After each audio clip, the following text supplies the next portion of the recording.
Hey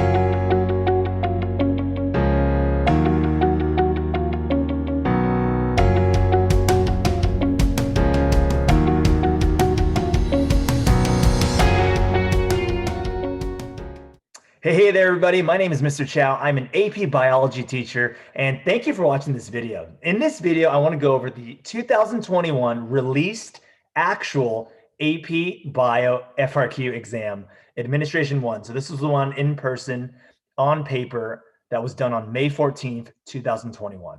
Okay, so whether or not you're my student or not, I just truly hope that this is helpful and that you can get something from it. Just so you know, my students did not take this exam, but we're going to use this as a review for their upcoming online AP test. All right, so that's what it is. Now, the scoring guidelines, which always come out, they haven't come out for this exam yet, so that's why I'm a little early on this. So just so you know, the answers in this document are mine, and I consulted 14 of my students to help me out to just double check them all. And so go easy and comment below. If there's something that I say that's wrong or that you believe there's another right answer for it, go ahead and comment below. Now, once again, all these exams, there's multiple answers. So if it doesn't match mine, it does not mean that you got it wrong. It just means that perhaps there was another answer as well. And we'll only know when the actual AP scoring guidelines come out for this exam. All right, so I'll be reviewing FRQs number 1 through 6 on this test, and I just truly hope that this is helpful. And if you want to go ahead and skip ahead, I'm going to go ahead and put the chapters and timestamps on this so that you can go ahead and do that as well. All right. Special thanks to the following students, and I do want to say them by name because, once again, and they've helped me create this video. Nisa, Steven, Sid, Caleb, Ivy, Sefer, Joyce, Drew, Ethan, Addison, Katie, Dylan, Devin, and Vishal. Thank you for your hard work, and thanks for helping me make this answer key and make this video. All right, here we go. So here's some specifics for the AP Biology exam. That's the online one. So just to be clear, the one that we're going to go over today is the in-person paper one, but the digital exam is actually the same format. 60 questions, multiple choice, 90 minutes, 20-minute break, and then you've got 6 FRQs for 90 minutes as well. Now, the biggest difference I'd say between the in-person one, the one that we're about to go over right now, and the one that our students are going to take is that the digital exam doesn't require you to graph. So you're going to see a few drawing questions and graphing questions on this FRQ. That is not going to be the case for the online exam. However, graphs will absolutely still be on the test. So you should still know how to analyze, interpret, or even calculate rate or anything like that. All right, so just so you know. I just want to do this real quick because I think this is important to know. There are some pros to taking this test online, but there's also some cons. So here's what I've kind of just created on a quick list. Now, if you go back 2 years ago, because last year's exam was totally different, but 2 years ago, there was 8 FRQs in 90 minutes. This year, we have 6 FRQs in 90 minutes. So the good news is that you still have the same amount of time to do 2 less FRQs. Now, another pro I'd say is when you type, it's actually faster than writing, and you can edit it. Versus you'd have to write in pen on the previous exams. And if you did write something wrong, you'd have to cross it out with 1 line. All right. Now, another pro is that there's no graphing and there's no drawing. So maybe that's a pro. Here are some cons, though. For the online AP test, I've heard from many of my students who have taken other AP exams already online that you can't go backwards. All right. So on the multiple choice and on the FRQ, you can't go back and forth and change your answer. Once you hit submit and you go on to the next question, that's it. So even if you know that you messed up, oh, that's so difficult and you cannot go backwards. I'd also say that screen time, man, staring at a screen for 3 hours is not easy. So respect for all of you who are taking multiple APs. It's also in a locked browser via the app. I've got another video on that. So if you're interested in that, take a look on that, on how to install it. And then finally, the testing at home is really difficult. Sure, it's from the comfort of our own home, but there's a lot of distractions sometimes, a lot of noise, a lot of outside noise. Maybe your neighbor just starts to barbecue and or skateboard or something like that. So once again, when you're taking it at home, please make sure that everyone in your household knows that you're taking it and that you have no distractions going forward. All right. So once again, we're going to go over the answers from the administration number 1, the one that was done on paper in school on May 14th. My students are going to be taking the second one right here, this upcoming Thursday. All right, cool. Just so you know, I was hesitant on whether or not I should post this video that you're watching right now on YouTube publicly or not. I actually have a private channel for my students with over 120 videos, I think already, that I don't publish publicly. Why? Because of copyright and stuff like that. I just don't want to get into all that. That being said, I thought it'd be helpful for me to post this publicly for everyone out there who's studying for the AP Bio exam. And I just truly hope that this is helpful, my explanations, etc. Also on the AP CollegeBoard website, it says that within 2 days of the FRQ being released, you can actually start to discuss it. So I felt a little more comfortable when I saw that, and we should be good to go. Before we begin, I just want to quickly say it's my honor and passion making these videos. It really is. I love it. Educating you, whoever's watching this video, maybe even my future students who are watching this video. This slide deck is 130 slides, and it took so many hours to make. So remember, I sat down for 3 hours and I took the exam. And then I talked about it with all my students. And then from there, I created this slideshow, and now I'm filming it. So it's taken hours, and there's some awesome content coming your way. So if you want to learn with us this summer, and I'm telling you, there's some really good leadership stuff and some other fun stuff coming up, please consider subscribing. It truly helps out the channel. I never knew how much a subscription actually helps the channel. So now I know, so I'm going to ask for it. Subscribe, or if you appreciate the effort that has been put into this video, please press the like button. Now, once again, the May 14th exam is what we're going to be covering today. There's 6 FRQs, and if you don't know the structure, I just want to quickly cover this with you. The first 2 FRQs traditionally on any AP Biology FRQ exam are typically longer FRQs. So as you can see here, there's 90 minutes to do 6. Typically, what they recommend is a 25-minute breakdown for each of the first 2 FRQs, and then 10, 10, 10, and 10. Now, let's say you don't take all 25, that's fine. Then you get to save the time for the next one. But in class, this past week, we talked about how you got to be careful, because if you're already at the 30, 35-minute mark and you're like looking at the countdown timer and you're like, oh, I still got 45 minutes for 5 FRQs, that's actually not that much. So you want to stay as true as you can to these numbers. And remember, every minute you saved can be given to the next one. That being said, my worst fear is that you go too fast and that you have overlooked a lot of the details, and you don't want to do that as well. Because now, what if you're on the last FRQ and you've got 30 minutes left and you're like, oh, I went too fast. Okay. Typically, this exam goes by really fast, even though it's 3 hours total. That being said, typically from what I've heard, students don't finish every question. So careful on that. All right. Now, a trick to timing is you've got to be 100% focused when you're reading the FRQs. For me, when I sat down, even though I've done this for many years and I've taken over 10, 20 years of FRQs that have been released on my own, I got to say, when I first started this exam, I took 22, 23 minutes on this first FRQ. And that's because I found myself rereading the question 3-4 times. And that is a big no-no. Because when you have to reread it, it just means that first time through, you didn't quite understand what was going on. And look, everyone's got a different learning strategy, but I got to say, please practice these FRQs with urgency. Like there has to be like a go, go, go. Like it can't be like 25 minutes. That's a lot of time. I'm good. No, these FRQs are long. So you got to make sure you go, go, go throughout the whole exam. I think the FRQ timing is going to be more difficult than the multiple choice timing. Why? Because once again, you think you have all this time, but in reality, you don't. And you have to understand that, sure, if you spend an extra 5 minutes on this first FRQ, this FRQ down here is probably worth more points, and it's way easier than the first 2, right? Typically, I found that 3, 4, 5, and 6 are easier than 1 and 2 because it's shorter and it's pretty to the point, and there's less graphics sometimes. All right, so please practice in the right way. 3 more quick reminders, and I'm telling you, this is super important, and I just want to cover this. Number 1, what do AP graders want to see?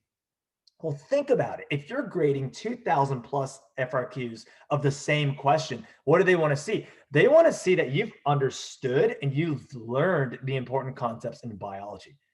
Look, it doesn't matter how much you know. If you don't write it down, that's it. If you don't write it, they're just going to assume that you don't know it and that they can't give you points. So once again, if you see a topic and you don't know how to answer it, write what you know about that topic. At least prove to them, hey, I know what's going on, etc. All right. So just letting you know, that is a huge thing to keep in mind. Whatever you don't write, they can't grade.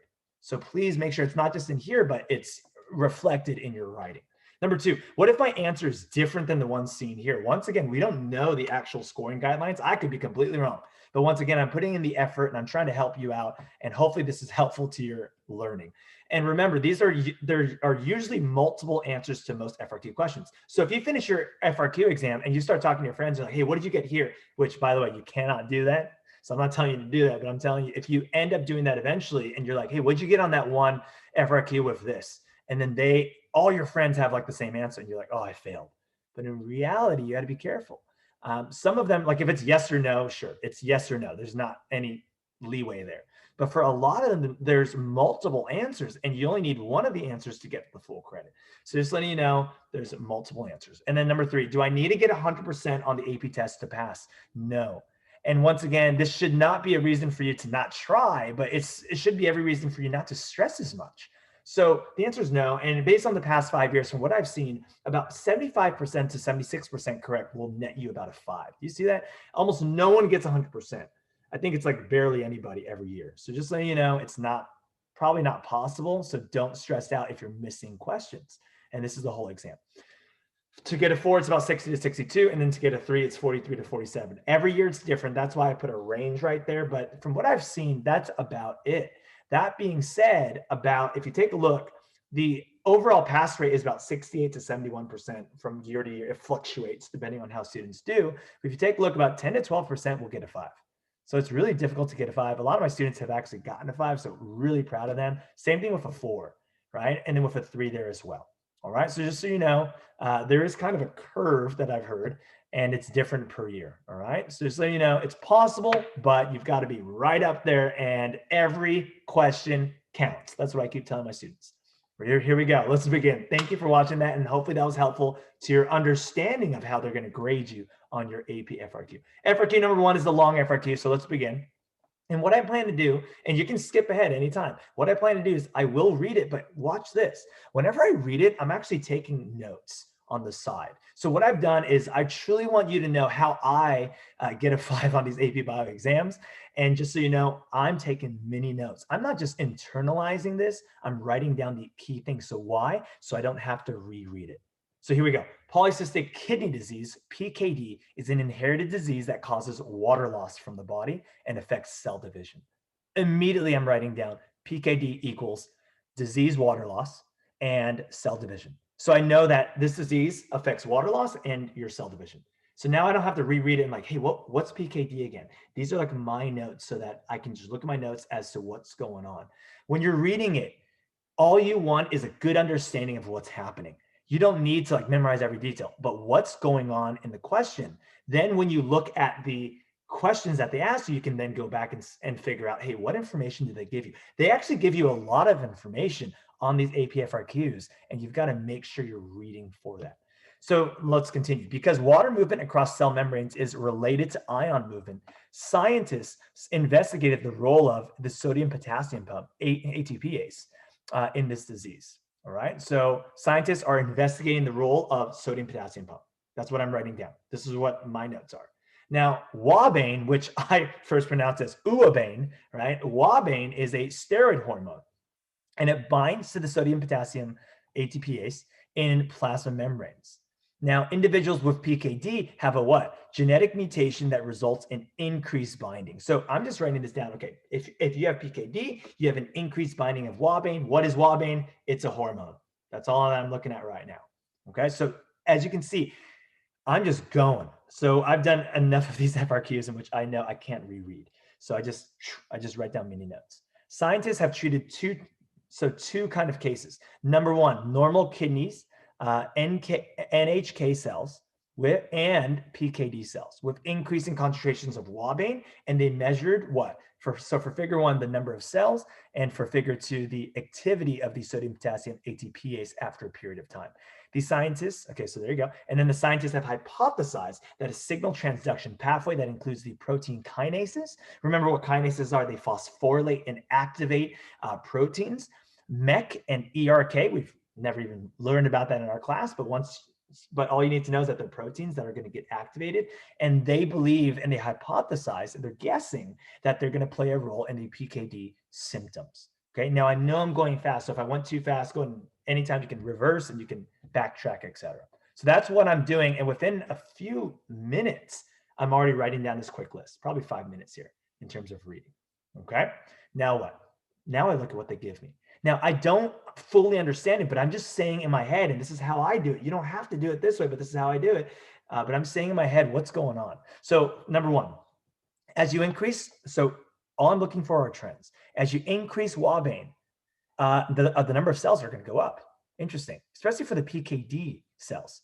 And then at a certain point, and it seems to be 10 to the power of 4 here for picometers here of Wabane or pico metrics here, it's going to go ahead and go down. Okay, so that's all.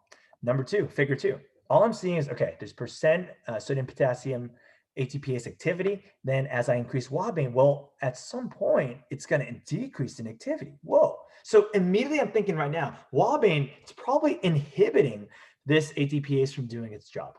That's it. Okay. So this all happens within like 1 minute or maybe 2 minutes. And then I look at what they give. Okay. So it looks as if Wabane is some hormone that attaches to this receptor, and this receptor is going to go ahead and activate and phosphorylate MEC. This phosphorylation, this activation of MEC is going to go ahead and activate ERK. ERK is going to be phosphorylated. It's going to be activated, and then it's going to go into the nucleus, and it's going to go ahead and affect DNA. And then it's going to not only affect DNA, it's going to go ahead and affect the transcription of target genes. All right. So now I'm going to go ahead and make probably more of something. All right. So this is an intracellular receptor that is going to go ahead and activate this. That's all that's going on in my head right now. So now there's 4 questions. Let's begin. We're going to go A, B, C, and D. And once again, I'm going to break down everything, and I'm going to show you all my answers that I've written, and I've consulted 14 of my students. All right, here we go.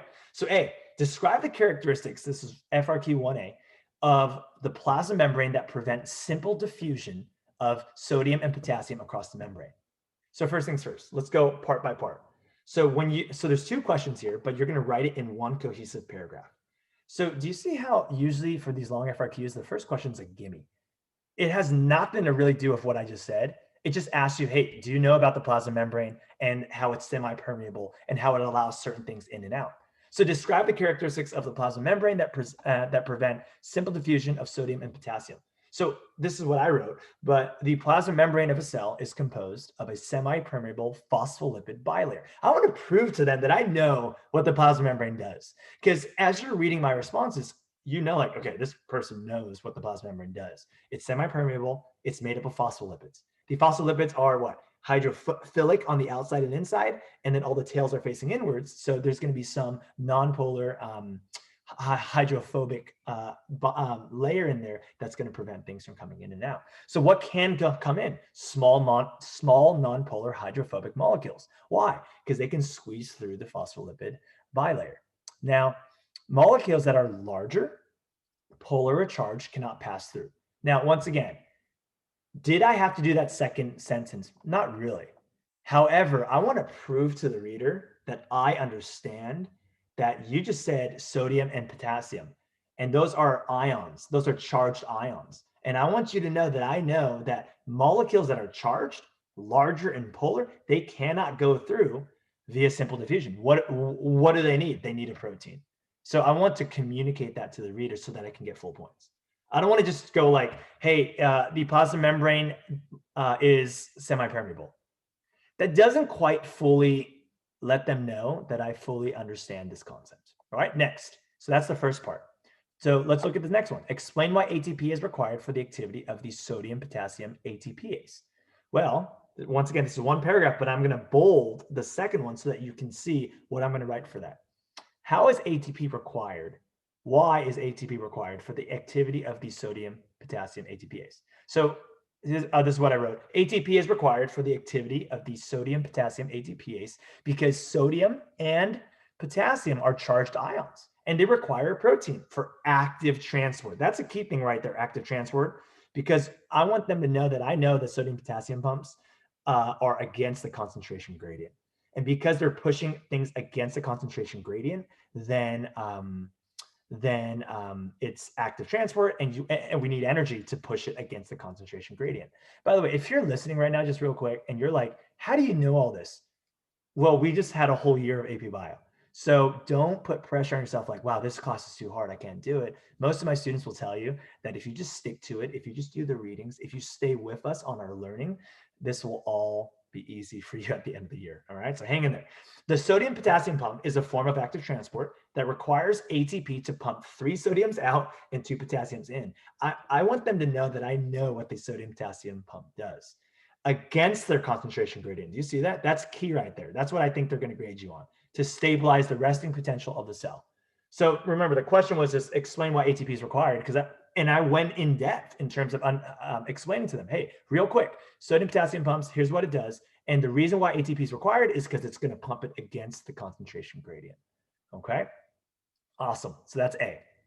Let's continue. B, identify a dependent variable in the experiment represented in figure 1. Okay, one of my biggest mistakes is I was going so fast on this, I was actually looking at the wrong figure sometimes. Do you see how it says figure 1? So when I'm looking at this, I'm looking at figure 1. So you got to go back and take a look at what they've given you. Now, when you look at a graph, the y-axis is here and the x-axis is here. You know that the x-axis, this horizontal one, is the independent variable.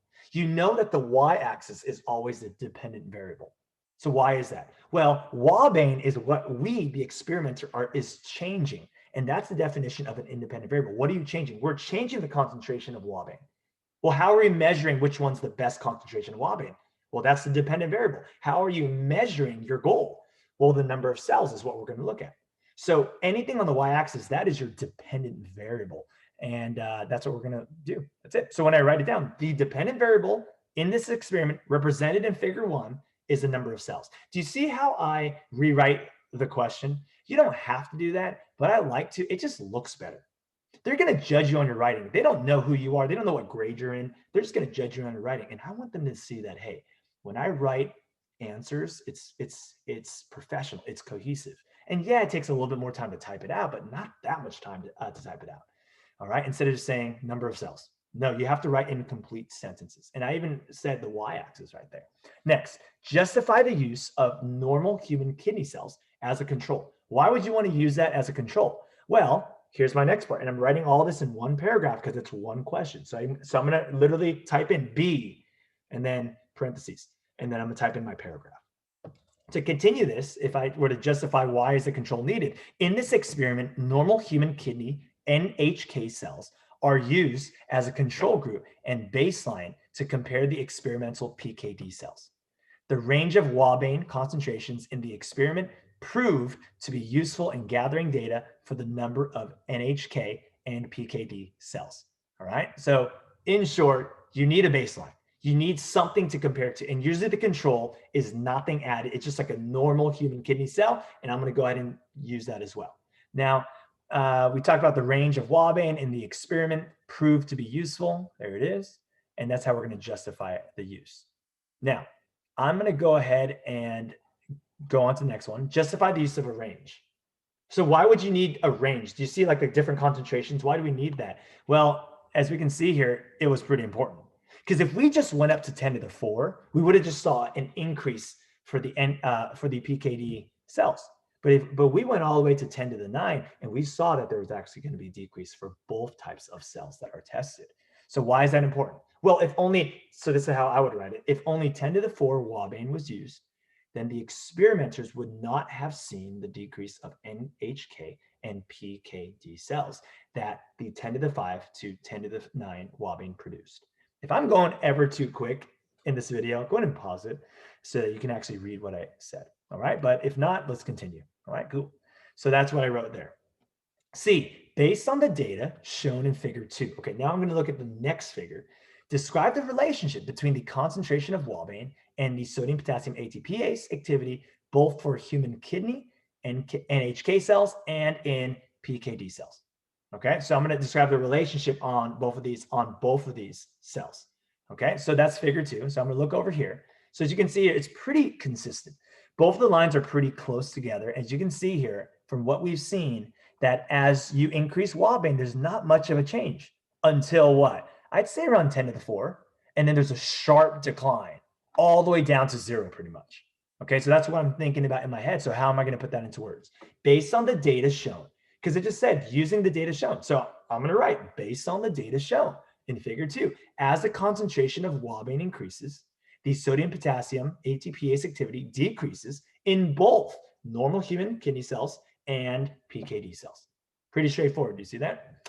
Now let's continue here. The scientists determined that I actually included one more thing. Once again, that probably will be enough to net you the points, but in case I want to explain it more. Anytime it says explain or even describe, I try to write a little more, one more sentence, just so that they know I know what's going on. All right. And I know it's like a little extra, but it's really not. Because if you think about it, it takes a few minutes here, but it's going to go ahead and help get you these points for sure. So when you say describe the relationship, I'm not just going to say that, hey, both of them decrease. I'm going to write a little bit more. So here I wrote, okay, from 0 to 10 to the 4, wobane, 0 to 10 to the 4, there was a slight decrease in the sodium-potassium ATPase activity. From 10.4 to 10.8, do you see that? I'm going to show you here. 10.4 to about 10.8, there's a sharp decline all the way down in the ATPase activity. There's a larger rate decrease, and until reaching about 0% for the sodium-potassium ATPase with the 10 to the 9 wobane pico added. Okay, so that's units right there. All right, cool. So that's what I got. Now, let's finish up because this is all one big paragraph, and I know that this is getting a little big, but I'm just going to keep typing. The scientists determined that sodium-potassium ATPase activity in PKD cells treated with 1 pico, I think it's meters. Sorry, no, not meters. Units. Okay, wobane is 150 units of ATP hydrolyzed per second. That's a huge hint. It's saying that at 1 pico, you've got 150 units of ATP hydrolyzed. It says calculate the expected sodium-potassium ATPase activity in units per second. So you know that's ATP right here. Same thing as this one right here. In PKD cells treated with 10 to the 6. Okay, let's look at that real quick. What am I looking at? I'm looking at, it just said at 1 wobane, it's 150. And it asks you at 10 to the 6, how many is going to happen. So some of you are going to want to write 30. But remember, this is percent. So if you said that at 1, and this is at 100, do you see that? This is 150. What's 30% of 150? And there's the answer. And the answer is 45 units. Once again, how do we get that? 150, what's 30% of 150? It's 45. So I'm going to write, this is a complete sentence, the expected sodium-potassium ATPase activity in PKD cells treated with 10 to the 6 pico. Wobane is 45 units of ATP hydrolyzed per second. Okay, so that's what we're looking at. All right, so it's 45 units. Awesome. Let's finish. As you can see, this is a long FRQ, and this is the one that took me the longest because I kept going back and forth, and I'll show you why in a moment.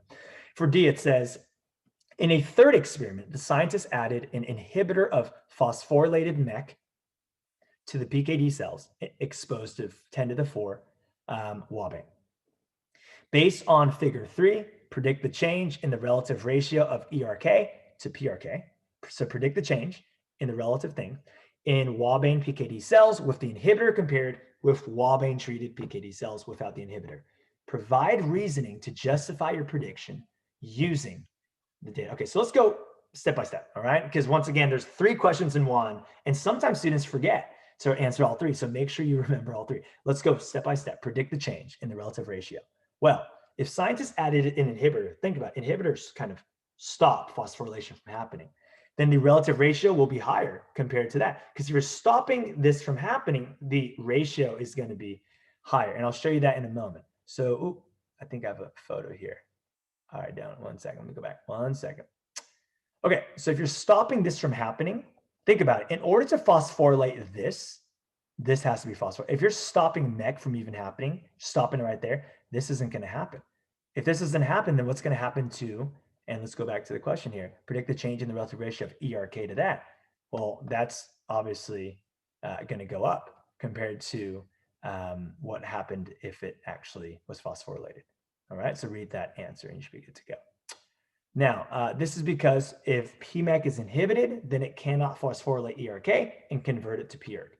All right, so there's going to be more ERK, right? So that's what we're looking at. All right, so provide reasoning to justify your prediction. Let's look at this next one. Okay, yeah, which I just did right there. And then using the data in figure 1, take a look, always look at the figures that they're asking, and the figure 3, and explain what. This is where I got caught off guard a little bit, and I asked a few students in class and we talked about it. Explain how the concentration of cyclin proteins may increase in PKD cells treated with 10 to the 4 Wabane. First things first, when I think of cyclin, I think of the cell cycle. I think of the checkpoints. Every checkpoint is a protein. It's a cyclin protein that is going to regulate whether or not you can go on, remember G1, S, and G2, or stop. So I'm already thinking, okay, explain how the concentration of cyclin is going to increase. Well, think about it. The cell cycle must happen in order for one cell to divide into 2. So as we're looking at figure 1, we're looking at the number of cells increasing. Think about it. If you want to grow a cell, you've got to go through the cell cycle. If you got to go through the cell cycle, you have to have cyclin. If you have more cyclin, you're going to have more of that happening. So more cyclin is what I'm already thinking right here. So this is part 1, and this is in bold. I know this is a lot on the slide, but this first part was what we just said earlier. Now for D, explain this last part. I'm going to write that PKD cells treated with 10 to the 4 Wabane, as shown in figure 1, have an increase in the number of cells. Okay, that's easy. PKD cells have an increase. Look at this. It's going up as Wabane is added. Cyclin, and here I'm going to show them that I understand what cyclins are. Cyclin modifies various proteins, including CDKs, right? Cyclin-dependent kinases, which promote advances in the cell cycle and therefore increase cell division. So in short, I'm showing them that I know if you increase cyclin, you're going to increase cell division, right? Because you got more CDKs. Because PKD cells treated with 10 to the 4 Wabane have an increase in cell number, the rate of cell division most likely increases as well. The cell division is promoted by increases in cyclin's concentration due to advancements in the cell cycle. So this is what I just wrote down. Actually, this is what I consulted one of my students. So that's part 1. Why is there a part 2? See, this is where most people, they miss out on points because the question asks, explain how the concentration of that happens with what? Figure 1 and figure 2. We only talked about this one. Now we have to talk about figure 3. So I'm going to go to this next part, figure 3. And here I'm going to show you this. Okay, so this is where, once again, we had some discussion here in class. Remember what we're looking at is Wabane is a hormone that's going to bind to this receptor and that's going to cause the signal transduction pathway. MEK is going to be phosphorylated. ERK is going to be phosphorylated. It's going to go into the nucleus and it's going to affect the DNA and ultimately the transcription of target genes. And the questions go back. Explain how the concentration of cyclin is going to increase. How is that going to increase? Why is it concentration of cyclin? Well, if you think about it, cyclin's a protein. And how do proteins get made? It's called protein synthesis, from DNA to mRNA to protein. All right. So here I'm already thinking if you impact the DNA, you're going to impact the protein. Okay.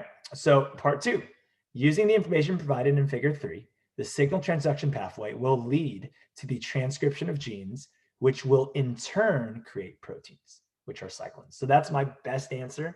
And I'm going to go with the protein synthesis route because you're affecting the DNA. All right. So that's what I got for you there. All right. And we're done. Now, some of you are like, 6 more of these guys. Or everybody, not just guys, everybody.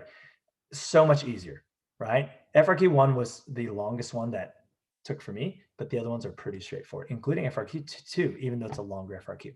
Now, remember, FRQ 1 and 2 are usually scored the same. So if you're spending so much time on FRQ 1, you got to move on at some point because everything's points for the taking. And it usually gets a little easier. All right. Now, the hard part is you can't go back. So you got to figure this out. FRQ 2, geneticists investigated the mode of inheritance of a rare disorder that alters glucose metabolism and first shows symptoms in adulthood. So what am I writing down? I don't want to reread that later. It's a rare disorder and it alters glucose metabolism. What am I thinking about glucose? Cellular respiration. Glucose is used to make ATP for every living thing.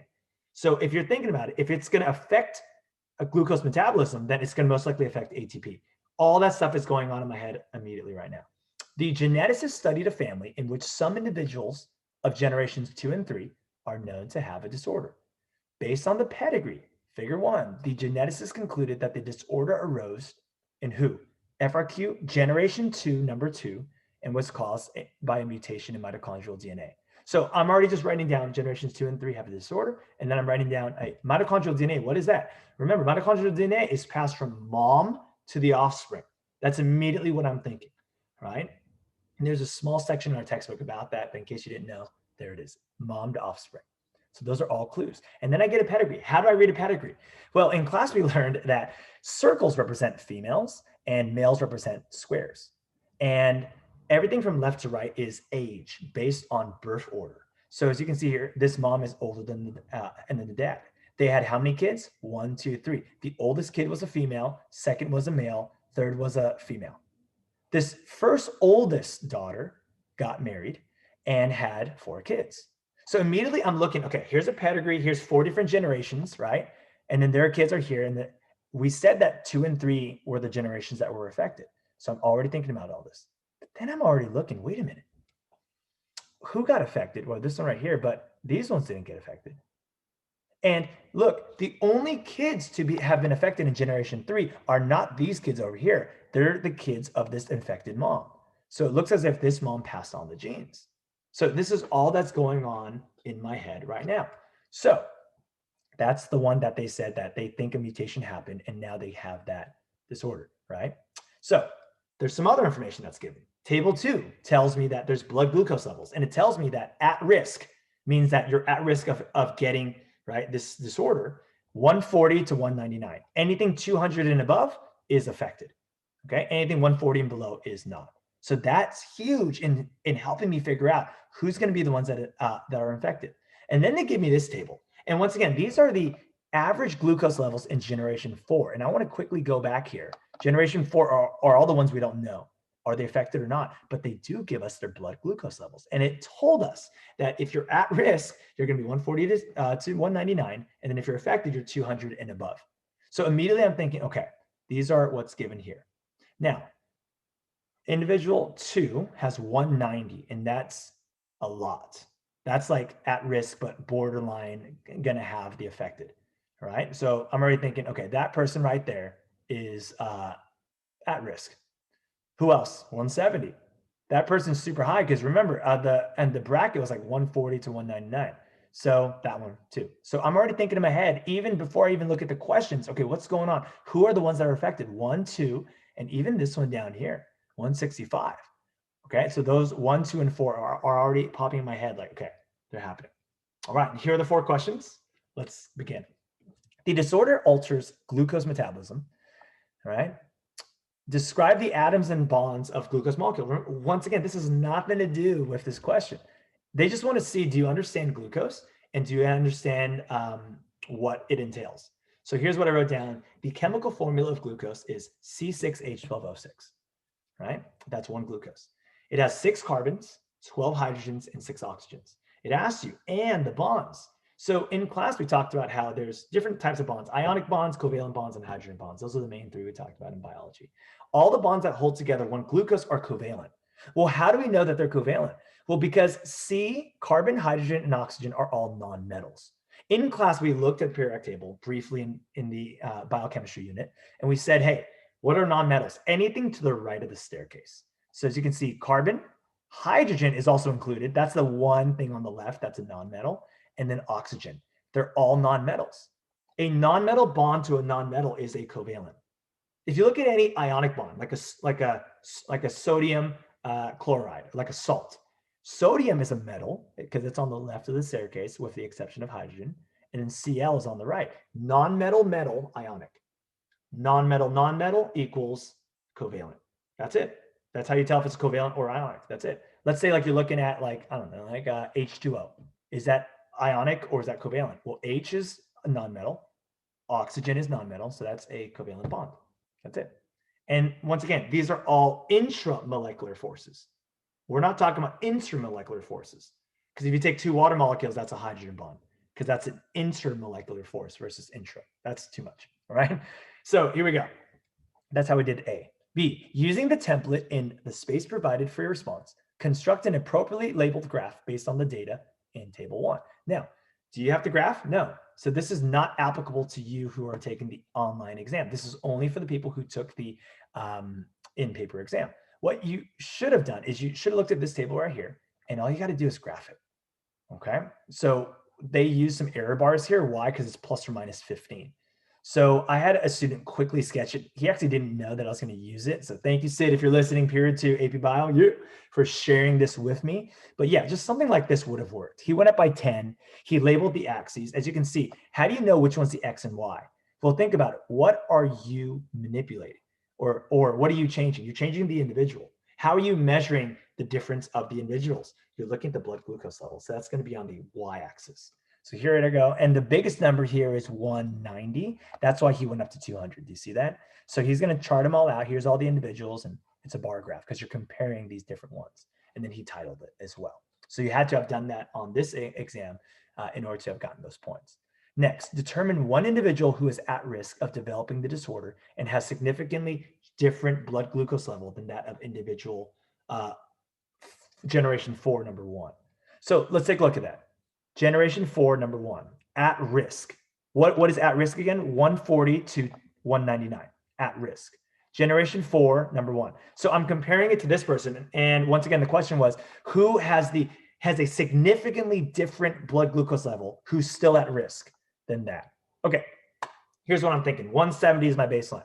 So if you think about it, okay, 165, individual 4, no, that's too close. That's not the most different than individual 1. Well, there's 2 more then. There's these 2. But which one is it? So let's say you're looking at individual 2. 190 plus 10, let's say at most it's 200. So you're comparing it to 170. So that's a 30 difference of glucose level, 30. Okay, let's take the other one. 145 minus 5. Let's take, because once again, there's a range. So 140, because I went 145 minus 5 versus 170. That's still 30. So if you struggled in terms of, hey, who do I pick, 2 or 3? Because they're both the same, they're 30 apart. Which one? Once again, I don't know if this is the right answer, and there's different answers that was sent in to me, but I'm going to stick with this one. Why? Because if you look back at the other thing, okay, and it said 200 and above. So 199 is at risk. 200 is affected. Well, if you do the math here, and you would have figured out that this one was 200. So that one could have been affected. And it asked you at risk. So because of that, they're both 30 apart. Both of them probably are the right answer. I don't know. But I'm going to go with individual 3 because that one is still at risk. It's not affected at all. And it's still within the furthest one. So the individual who is at risk and has significantly different glucose levels is 1, 3, right? So it's that third one. There you go. Thanks. Hopefully that was helpful. That's my guess. C, based on the pedigree, identify all individuals in generation 4 who can pass on the mutation to their children. So we talked about this earlier. Who can give it? It has to be, well, based on this pedigree, that's what's given. Females are going to be one that, and that are going to give it. So I'm already thinking, okay, these are 3 females, and chances are they have it as well, because this mom and this mom gave it to them as well. You see that? So identify all the individuals who can pass it on. I'm going to say those 3. So here's my answer. Based on the pedigree, within generation 4, individuals 1, 2, and 4 can pass their mutation on to their children. Okay, so that's what I'm looking at right there.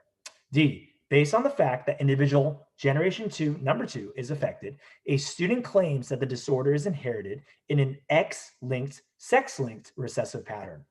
So we learned about sex-linked recessive or sex-linked pedigrees. They actually travel on the X chromosome. Think about it. Females are XX, males are XY. So males have 1 recessive X sex-linked, and then females have 2 X's, because they can only travel on the X. Based on the student's claim, predict which individuals of generation 3 will be affected by the disorder. Okay, here we go.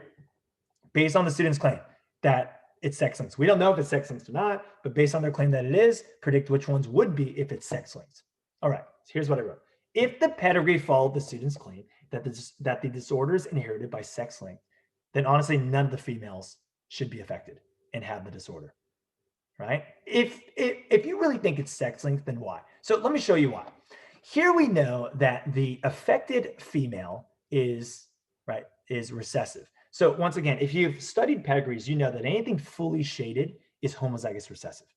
Anything half shaded is heterozygous, and anything unshaded, like this husband here, is normal. Okay. And if you didn't know that, it's shown here: male without the disorder, female with the disorder. So if you take a look at what's really happening in this marriage line right here in generation 2, you're looking at an X little b, because Because in order to be fully shaded, you have to be recessive. And the male has to be, think about it, it has to be either X big BY or X little BY. It can't be X little BY, because if it was X little BY, it would have been fully shaded, male with the disorder, but it's not.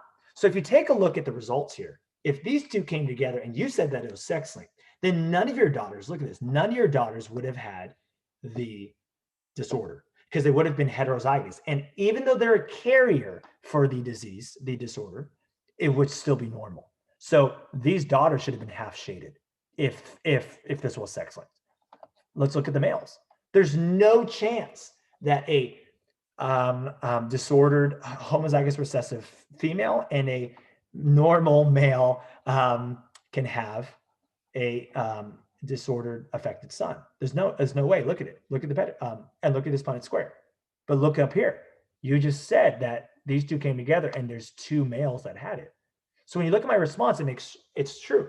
If this pedigree did follow the student's claim that the disorder inherited was X-linked recessive, then none of the females should have been affected. But in fact, they were right there. So it's not sex-linked for sure. You see that? Now, next one. Based on the pedigree, justify why the data does not support the student's claim. Okay, based on the pedigree, justify why the data does not support the student's claim. Well, let's take a look here. This data does not support the student's claim because the pedigree shows that all 4 kids have the disorder in the pedigree. If the student's claim was true, then because the mother, who is homozygous recessive, and I just showed you all this work for this order, and the father is normal phenotype, then all the female daughters should be heterozygous, right? So I just showed you that, but now I'm putting it into writing for this order, and all the male sons should have been normal, as well as the 4 kids having the disorder. So in short, justify why the data doesn't support it. Well, it's because all 4 of your kids got it. And if it really was sex-linked, then that wouldn't have happened. None of them would have gotten it, okay? So that's my reasoning, and I'm proving to them that I understand it. Once again, some of you just wrote like a sentence or two. Hopefully that netted you it, but I want to guarantee it. I want to guarantee that these graders give me credit, and I demonstrate to them, hey, I know what sex-linked is, I know how pedigrees worked, and I know how this should have happened, all right? All righty, here we go, FRQ 3. So AP Biology Release Exam 1. So these are the shorter ones, 10-minute each. But as you can see, there's urgency still. I know you're tired from the first 2, but you gotta go. Researchers hypothesized that the plant compound, and I looked this up how it's called, it's resveratrol. Sorry if I'm pronouncing that wrong. Resveratrol improves mitochondrial function. Okay, so I'm already thinking, they hypothesize that this is going to improve mitochondria. What do mitochondria do? They're powerhouses of the cell. They create ATP for living organisms. So that's what I'm already thinking. The hypothesis is resveratrol improves mitochondrial function, and that's ATP. So this is what I'm writing so that I don't have to reread this over and over again. To test this hypothesis, researchers dissolve resveratrol in dimethyl sulfoxide, and that's DMSO. And why are you going to do that? Because this solution can readily pass through cell membranes. So they need to do this in order to test the plant compound of resveratrol. Next, they're going to add the resveratrol to the mammalian muscle cells, growing in a nutrient-rich thing containing glucose. Why do you need to grow this compound in glucose? Because if you're saying that it improves mitochondrial function, then you need glucose. Why? Because it's going to go through cellular respiration to make ATP. You can't have ATP without glucose. That's the main thing we learned in cellular respiration. They measure ATP production at several time points after the addition of the resveratrol solution, and they find an increase in ATP production. So what am I writing? They're going to add this to DMSO to get it through the cell membranes. They're going to add it to mammal muscle cells, and then they found an increase in ATP production by muscle cells. That's it. That's all I'm writing. And now I don't have to look back at like, hey, what's this experiment about again? So I'm just doing quick notes. I'm not even writing all these words. I'm just writing quick notes on the side. Here are the 4 questions for FRQ 3, and we're going to go through them one by one. Now, A, describe the primary advantage of mammalian muscle cells in using aerobic respiration over fermentation. So in class, we studied that there's 2 types of ways to make ATP. The efficient way, where like 1 glucose will net like 38 ATP, is called aerobic respiration. and it's synonymous with cellular respiration. Respiration means with oxygen, boom, lots of ATP. Another way, let's say you don't have oxygen, and let's say like for humans, you undergo aerobic respiration. Anaerobic respiration. That's fermentation. Can you still make ATP? Yeah, but it's going to be so much less. It's like 2 ATP that goes through glycolysis, 2 ATP per 1 glucose. So here's my answer. The primary advantage of using a mammalian muscle cell that undergoes aerobic respiration for this research study is that mammalian muscle cells will produce way more ATP molecules, creating more energy per glucose versus fermentation. I just proved to them that, hey, I understand what cellular respiration is. I understand that there's a distinction between cellular respiration and anaerobic respiration, but boom, I understand that it's way more than fermentation. I was tempted to put in the numbers, but once again, every textbook shows different numbers. 1 glucose equals 36, 1 glucose equals 34 ATP, 1 glucose equals 38. So once again, I'm going to avoid that. Sometimes less is more in this case. B, identify an appropriate negative control for this experiment that would allow the researchers to conclude that ATP is produced in response to the sorry if I'm pronouncing this wrong, resveratrol treatment. What's the negative control? A negative control is something that doesn't influence the results. Okay, so let's back up here. Let's say I say that, hey, Gatorade will make plants grow quicker.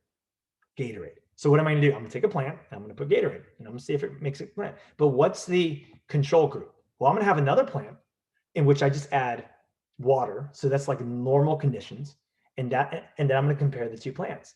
So whenever you look at a negative control, it's something that will not bias the actual result. So an appropriate negative control for this experiment would be to run the test without adding resveratrol. That's what I thought it was. I got multiple different answers coming in from different students, but I just thought, hey, a negative control, it's not adding what you're adding. Okay, so the experimental group would be adding resveratrol. The control group, the negative control group, would be not adding resveratrol to the muscle cells and measuring ATP production as a comparison. Okay, that was B. That's what I got. C, predict the effect on short-term ATP production when resveratrol-treated mammalian muscle cells are grown in a culture medium that lacks glucose. Well, think about this real quick. If you don't have glucose, you can't have cellular respiration. If you can't have cellular respiration, you can't have ATP production. But this is tricky because I'm like, short-term, what does that even mean? What if there's already glucose in the system? So here's what I wrote. And once again, I was tempted here to go both ways, but here's what I wrote.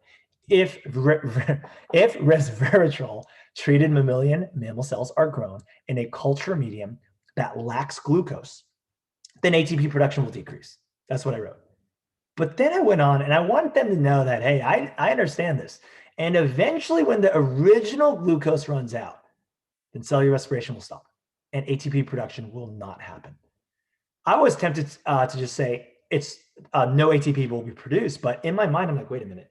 What if there's a little bit of glucose left and it's still making its way through? Then there's still going to be some production if you cut it off immediately. No glucose, no ATP production in the long run. All right, that's C. D, the researchers find that resveratrol, stimulates the production of components of the ETC. Okay, so if you're stimulating components of ETC, and the researchers claim that the treatment with resveratrol will also increase oxygen consumption, justify the claim.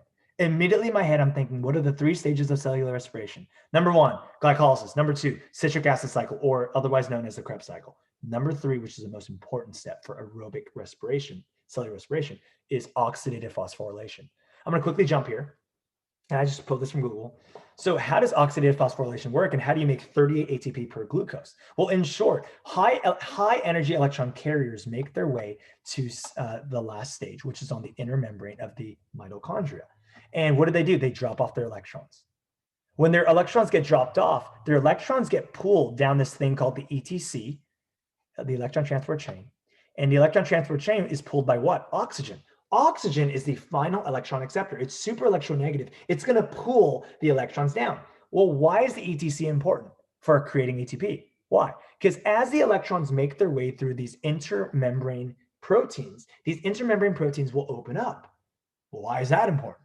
Because there's something in the mitochondria known as protons, H plus protons. These H plus protons make their way from the matrix, this is the inside of the mitochondria, into somewhere known as the intermembrane space. The intermembrane space is between the inner membrane, which is what we see here, and the outer membrane, which is the outside of the mitochondrial Well, why is that important? Well, as these proteins are opening, the H plus ions are going to go up. Imagine like a waterfall dam where all the water is stored at a higher potential.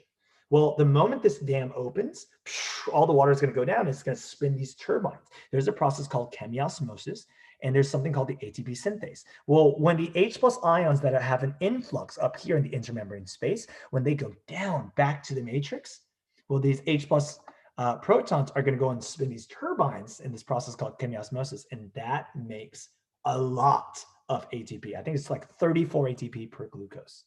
All right, so all that for what? Well, two things. The question mentioned oxygen. Think about it. With oxygen, we can pull the electrons. The thing mentioned proteins for the for the electron transport chain.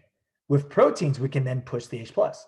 So if you think about it, if we increase both of these, oxygen and these proteins, think about it. We're going to have more H plus. We're going to have more ATP. That's everything that's going on in my mind.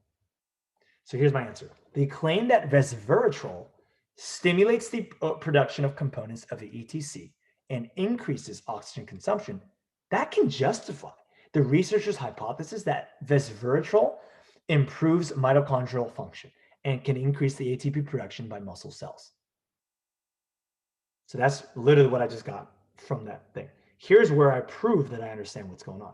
Increasing the oxygen consumption, that's the final electron acceptor for the ETC, will allow for electrons to be pulled down the ETC.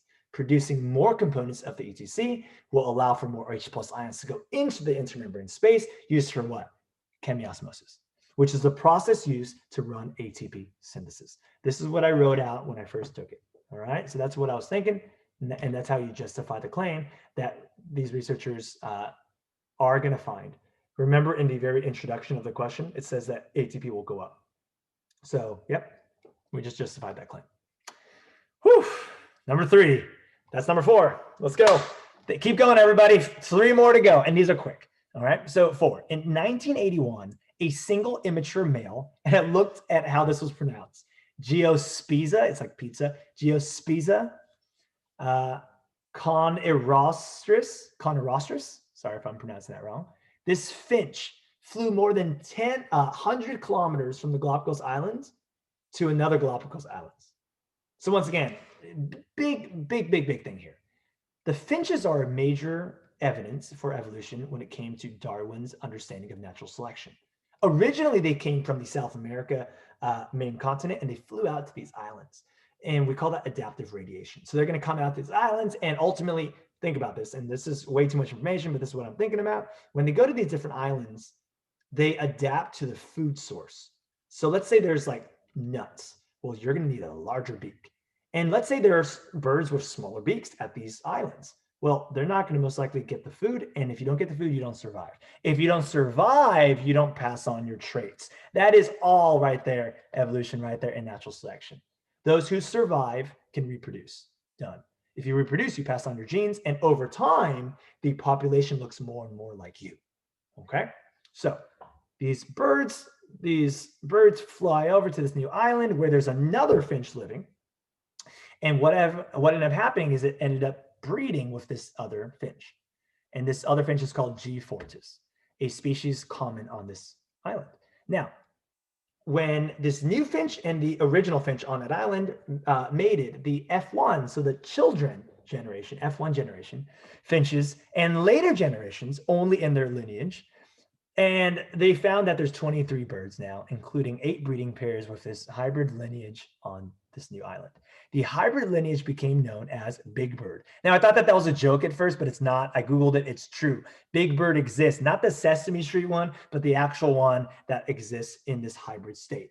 And then it tells you that birds with different beak shapes and sizes eat different types of food. The dimensions of the Big Bird beaks relative to the beaks of the major competitor finch species on Daphne major are shown in figure 1. All right, birds with different beak shapes. Okay, they eat different types of food.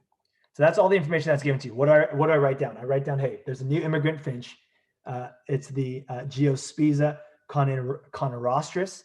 They mate with a common G. fortis. There's a new hybrid called the big bird. Birds with different beak shapes and sizes eat different foods. I just wanted to write that for you. All right, so that's all I wrote. And then it gave you this. If you don't know, like you just got to learn how to read these graphs. Okay, so where's my new big bird? Boom, right there. There's my new hybrid. Well, there's another competitor named this G. magnio up there. And if you think about it, that one has a deeper beak and a longer beak than our hybrid. Well, where's the original island bird that we invaded? It was the G. fortis right here. So as you can see, we don't know what the original Geospiza conorostris was, but if you think of it, it's probably a hybrid between that. It's probably bigger over here. That's the original one. And then here's another competitor, the G. scandens. All right. So there's the big bird, and that's what we're looking at. Here are the questions. 4 questions. A, the big bird lineage became reproductively isolated from G. fortis. All right. So think about it. If you're reproductively isolated, then you're going to become a new species. And what does that really mean? Reproductive isolation means that you don't no longer mate with this bird that you invaded. You've become your own species. Maybe you live in a different place. Who knows? Maybe it's geographically isolated. Maybe it's reproductively isolated. We don't know, right? Describe one prezygotic mechanism that contributed to the reproductive isolation of the big bird isolation. So I wrote down here, in class, we learned in speciation that there's 5 prezygotic barriers, and there's like 3 postzygotic ones. So what are prezygotic barriers? They're things that will prevent 2 organisms from even mating. Okay, so we've got habitat, if they're in different habitat. We've got behavior, if they have like different songs and like different dances and attraction. We've got mechanical, which is like the male part doesn't fit the female part. We've got temporal, which are they're awake during, or they're mating during different seasons. And then we've got gametic, which are the egg and sperm don't match. So I thought a lot about this. And so all the students that submitted response, almost all of them, went here because it said birds of different beak shapes. Now I understand that, and most of them argued, oh, it's mechanical. But remember, when you talk about prezygotic barriers, you're really looking at mating. It doesn't matter what your beak looks like; it matters what your stuff looks like, right? Unless like that's what it is. Now, I'm willing to believe that the AP answer key, like when it comes out, it's going to have multiple ones. There's not one answer. It all depends on how you explain it. So for me, I just said, hey, I don't think it's a mechanical thing. It could be a habitat thing.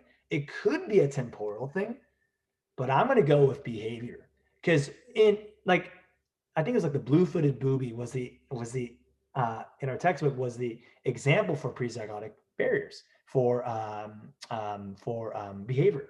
And now what is that? Birds can have different mating songs or dances that prohibit them from attracting males or mates for reproduction. And it's usually the male trying to attract the female. So I went the behavioral route. I don't know if there's multiple answers, but that's what I felt comfortable doing. B, based on the data in figure 1, explain why the big bird population has been able to survive and reproduce on Daphne major. Well, based on the data provided, the big bird population has been able to survive. Well, because look at its competitors, because the dimensions of its beak are comparable or is comparable to its major competitors, the G. scandens and the G. magnirostris. Sorry about that. In order to survive, birds need to have the right beak shape to be able to eat different types of food. The big bird population having a comparable beak, length, and depth will only make them more fit for the environment and give them the best chances of reproducing and passing on their genes. Wow, I said a lot, but why did I do that? Think about it. It says explain.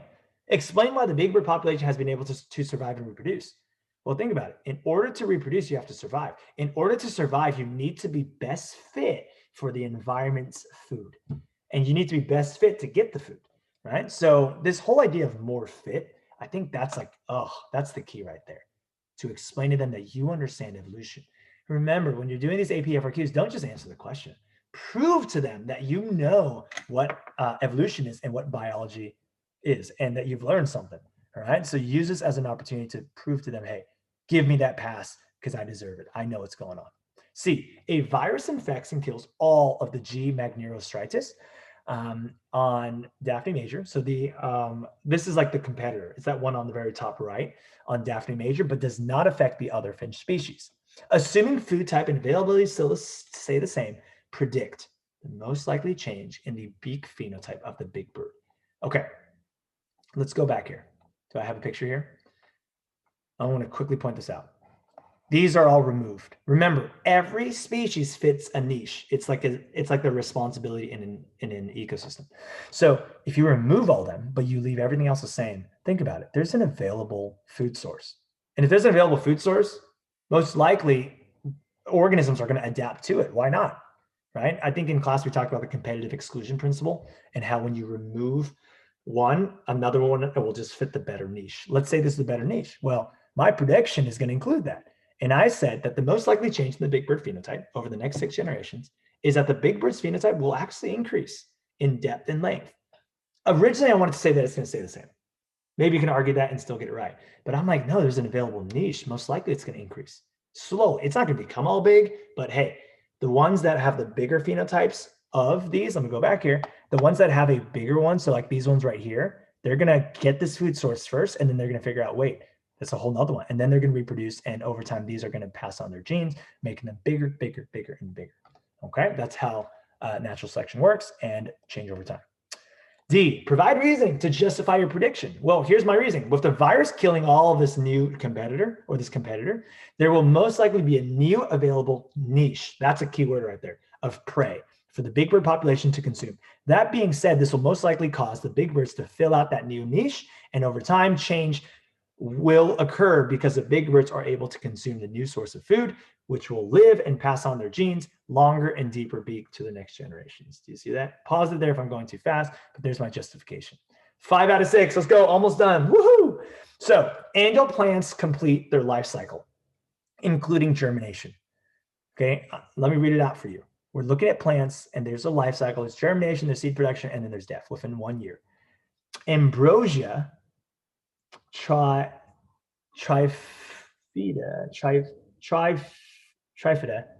I think it's trifida. I looked it up too. I'm looking over here at my pronunciation.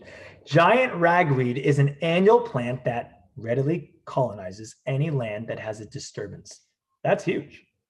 So I know that trifida, sorry if I'm saying that wrong, giant ragweed, they're invasive. We know that invasive species are no bueno. They come in and they take all your resources and they pretty much wreck the ecosystem. But they colonize because of plowing. So you've got to plow the land, and every single time there's a plowing, then boom, these ragweeds are going to come out. Next, the plant is considered an invasive species in regions outside of its native range. Okay, so we talked about no bueno.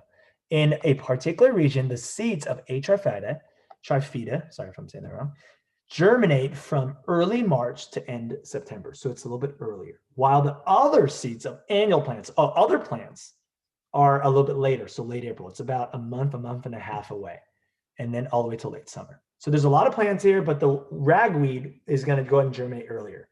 Researchers studied the influence of A. trifida, on the biodiversity of other plant species.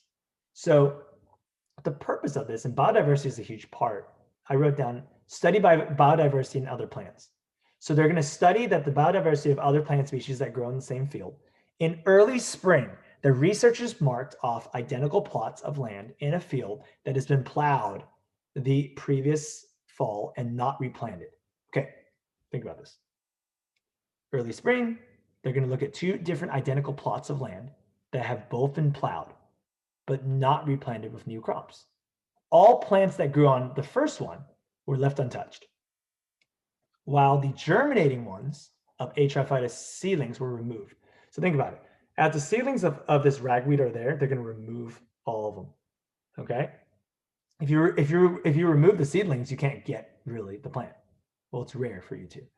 There's other ways, seed dispersal or gene flow that can happen, but once again, that's not said here. Do the spring and summer. In late summer, researchers counted and identified everything. Let me show you this again. There's 2 figures. What are we looking at here? For A, these are identical plots of land, but the difference is we've plowed both, but this one, we just left it. If you leave it, this ragweed, A. trifida, is going to come and colonize it. Why? Because every single time you plow it, you're going to get this ragweed.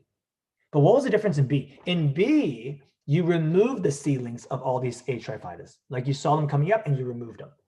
Well, if you remove this invasive species, then the original plant species, and remember, this is what, 1.5 months later, these can come about. Boom, they're going to come out. So as you can see, you've got 4 of each. You see that? Okay, so that's what I'm looking at. So once again, understanding the question is huge, and that's what you got to plan to do. Here are the 4 questions. Let's begin. Describe a cause of logistic growth. Think about it. There's exponential growth, and then there's logistic growth. Logistic growth happens whenever you stop something from happening for it to grow. So you're doing something to stop the growth. Okay, that's logistic growth. And usually for predators and stuff, not enough space, not enough food, not enough resources, right? All these are things that can stop a population from growing. There's something called the carrying capacity, and that's what causes the logistic growth curve to slow down in growth. Now, this is a little different because we're talking about plants here. So what may be the same for an organism, like a living organism, like a mammal, may not be the same. So here's what I said, and I don't know if this is right or not, but I'm going to try it. A cause of logistic growth for the ragweed can be the lack of plowing. I thought about it. I'm like, okay, what if we take away the water for photosynthesis? If you take that away, boom, you cannot grow. But weeds don't really need water. They just get water from different sources. That's why they're weeds. So that's why I'm like, I don't know if that's it. So for me, the only logical explanation to stop the ragweed thing would be to stop plowing. That's my take on it. I don't know if it's right, but I'm guessing it.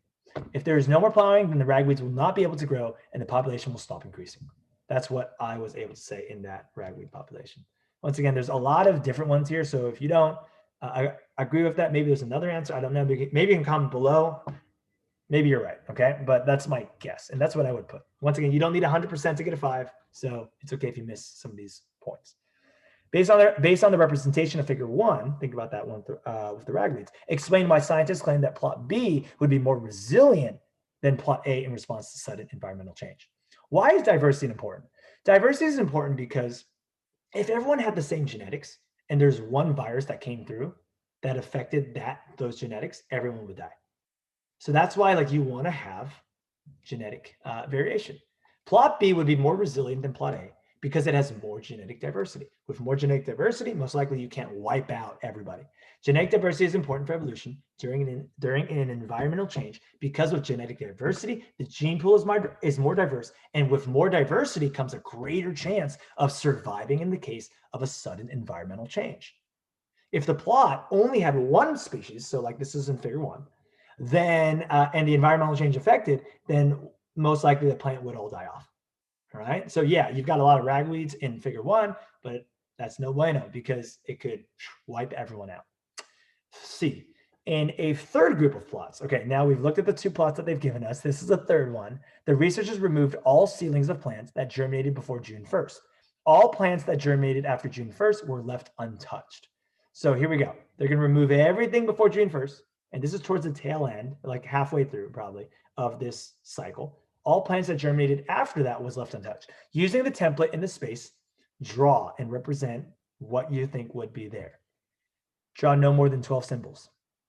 Assume the environmental conditions are the same as for the initial study described.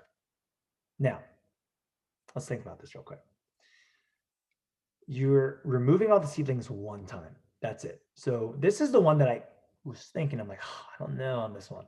So here's the difference. If you look at the question here, where did it say? Okay. In this original experiment, it said that the seedlings were removed from the other half, the second one, throughout.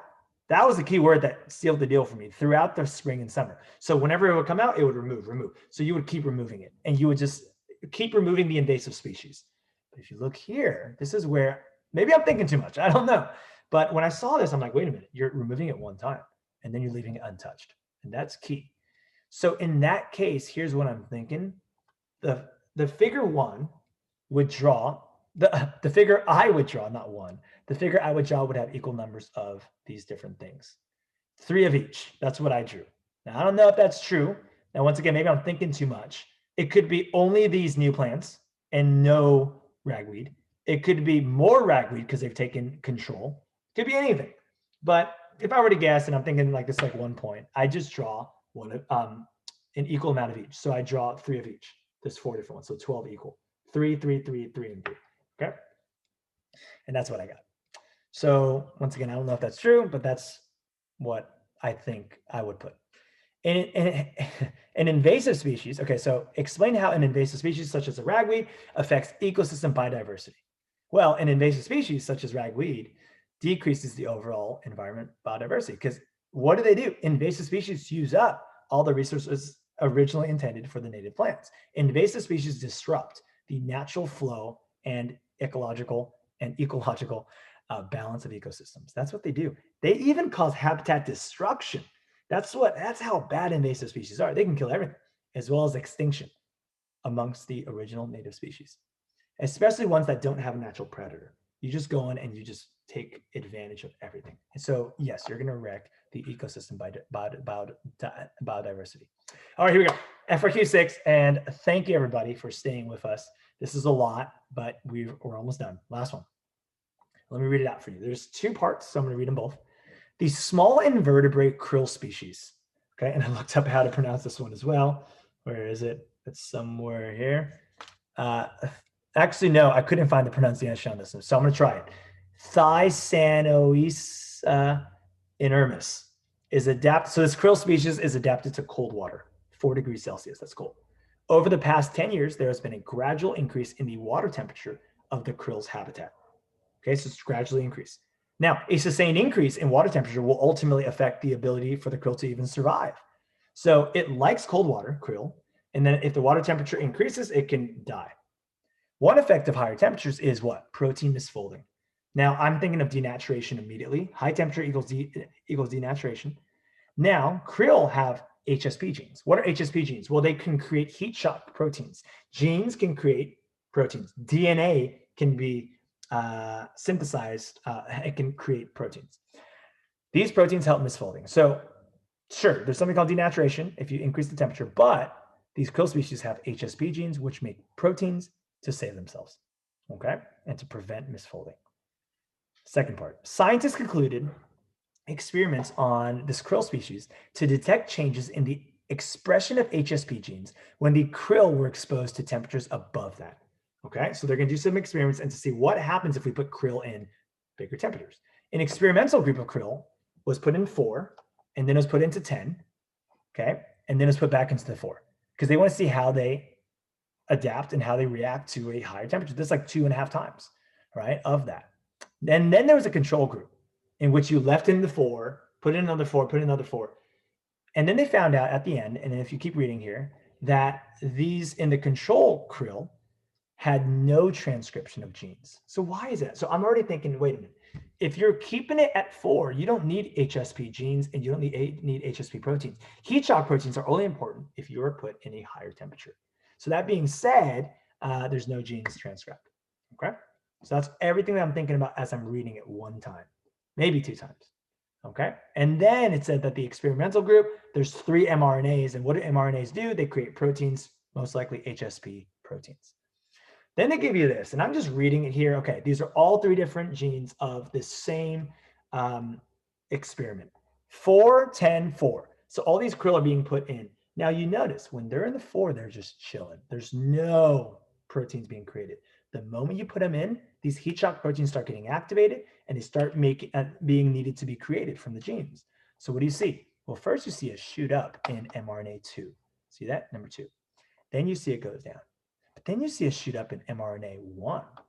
And then mRNA 3 that didn't really do much. So that's everything I'm thinking about right now. Let's go. There's 4 questions here. Last one, almost done. Identify the HSP mRNA that has the slowest rate of concentration increase in response to the heat shock treatment. Well, that one's easy because if you take a look back here, the one that had the slowest one was mRNA 3. It barely even moved versus these 2 moved.